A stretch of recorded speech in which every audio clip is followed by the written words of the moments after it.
বন্ধুরা, আগের ভিডিওতে দেখিয়েছি চাল ভিজিয়ে সুন্দর করে সেটাকে পানি ঝরিয়ে শুকিয়ে নিয়ে চাউলের গুঁড়া করতে গিয়েছিলাম। দেখো আমি ড্রেস চেঞ্জই করিনি, চাউলের গুঁড়া করে নিয়ে এসেছি। এখন এটাকে চেলে, যেহেতু এখন মানে বিকেল হয়ে গেছে, তো আমি এটাকে ফ্রিজে রেখে দেব।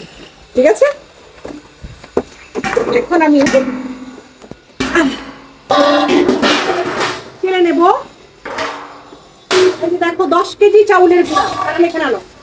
10 কেজি, এই যে এটা এক্সট্রা, এই যে 10 কেজি চাউলের গুঁড়া এখানে আছে। ঢাকায় গিয়েছিলাম, পিঠা তো বানাতে পারিনি, এবার পিঠা বানাবো। সুন্দর করে চেলে নেব। এটা একটু ঢেলে নেই এখানে, যাতে আমার সুবিধা হয়। এই চাউলের গুঁড়াগুলোকে এখন আমি সুন্দর করে চেলে নেব। ঠিক আছে, রান্নাঘরের কাজ করার সময়, রান্না করার সময় আমি চুলটা বেঁধে রাখি, এই যে, যাতে চুল নোংরা না হয়, প্লাস খাবার জিনিসের চুল যেন না যায় সেই জন্য। ঠিক আছে, অনেকে মনে করে অন্য সময় যখন আমার ভিডিও দেখে যে আমার হিজাব নাই, তখন তোমরা ভুল বোঝো। ভুল বোঝার কিছু নাই, এটা রান্নার সময় বা রান্নার কর্মকাণ্ড করার সময় আমি এই কাজটা করি। এখন আমি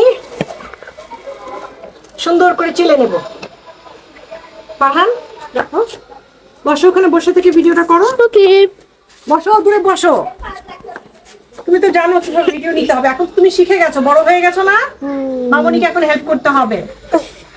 ঠিক আছে, একটু কাছ থেকে নিবা, একটু দূর থেকে নিবা।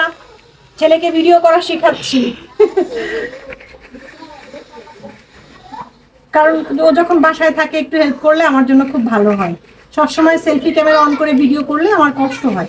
দেখো বন্ধুরা, মেশিনে করে নিয়ে এসেছি, একটু অল্প একটু, এই যে, এই দেখো, এটা দেখো, কাছে নিয়ে এসে দেখাও। এই যে মোলকা হয় না, দেখো 10 কেজিতে সম্ভবত 1 মুঠো মোলকা হবে কিনা সন্দেহ। তো এই যে এখন আমি আস্তে আস্তে চেলে নিচ্ছি। দেখো, কারণ এইভাবে দেখো, এখান থেকে নিচ্ছি, এগুলো আগে শেষ করি, তারপরে আমি এগুলো সব চালবো।